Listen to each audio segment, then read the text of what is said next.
বুধবার ভোররাতে বিধ্বংসী অগ্নিকাণ্ডের ঘটনা ঘটল মালদা শহরের দক্ষিণ বালুচর হরিজন পাড়ায়। অগ্নিকাণ্ডে ভস্মীভূত হয়ে গেল এক গৃহস্থ পরিবারের ঘরবাড়ি।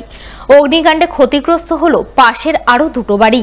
সব মিলিয়ে ক্ষয়ক্ষতি হলো কয়েক লক্ষ টাকার। বুধবার ভোর 4টা নাগাদ হঠাৎ করেই মালদা শহরের দক্ষিণ বালুচর হরিজন পাড়ায় অগ্নিকাণ্ডের ঘটনা ঘটে।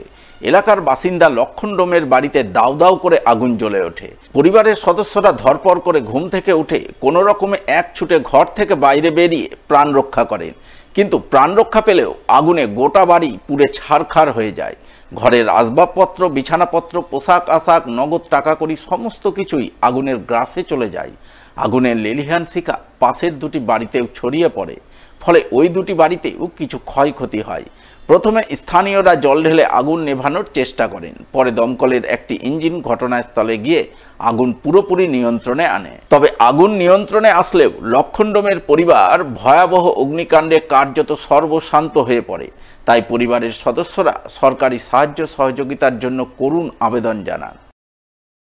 তো রাত্রে আমরা তো খাওয়া দাওয়া করে রাত্রে ঘুমিয়েছি। 3টার দিকে তো বাথরুমের জন্য বেরিয়েছিলাম, বৃষ্টি পড়ছিল। বাথরুম করে বাড়িতে ঢুকলাম, ঘুমানোর পর দেখছি 4টার দিকে এরা বাইরে থেকে চিলাচিলি করছে, পিটছিল।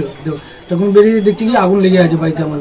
আমি তো জানতে পারিনি, ঘুমে চোটে যেরকমই হোক আমরা 3 জনা নিজের পরিবার যান বাঁচিয়ে বেরিয়েছি। তখন গোটা তো পুরে তো ছাই হয়ে গেছে। যা হোক কিছু তো পেলাম না। আগুন যা বর্তমানে যা ছিল আমার নগদ তো কাছাকাছি 1 লাখ টাকা ধরলাম, আর জিনিসপত্র টোটাল নিয়ে মোটামুটি 5 লাখ টাকা এরকম কিছু ক্ষতিপূরণ পাই আমরা 4টা ভোরে উঠি। আগুনটা লাগলো যখন এরা চিল্লালো, তখন আমরা পাড়ার প্রতিবেশী সবাই মিলে উঠলাম। দেখছি বিরাট একটা আগুন লেগে গেছে বাড়িতে। তাহলে আমরা পাড়ার প্রতিবেশী জল টল ব্যবস্থা করে আমরা আগুনটাকে নিভানোর চেষ্টা করছিলাম।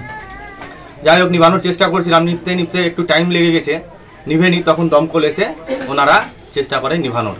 তারপরে আগুনটা শান্তি হয়েছে কিছুক্ষণের মধ্যে। 2 ঘন্টা টানা বাড়ি পুরে ছাই হয়ে গেছে, পাশের দুটাও বাড়ি পুড়েছে মোটামুটি। আমরা চাইছি যেন এই পুড়েছে বাড়ি, গরিব মানুষদের বাড়ি, বুঝতে পারছেন, যেন সরকার থেকে কোনো সহায়তা পায়।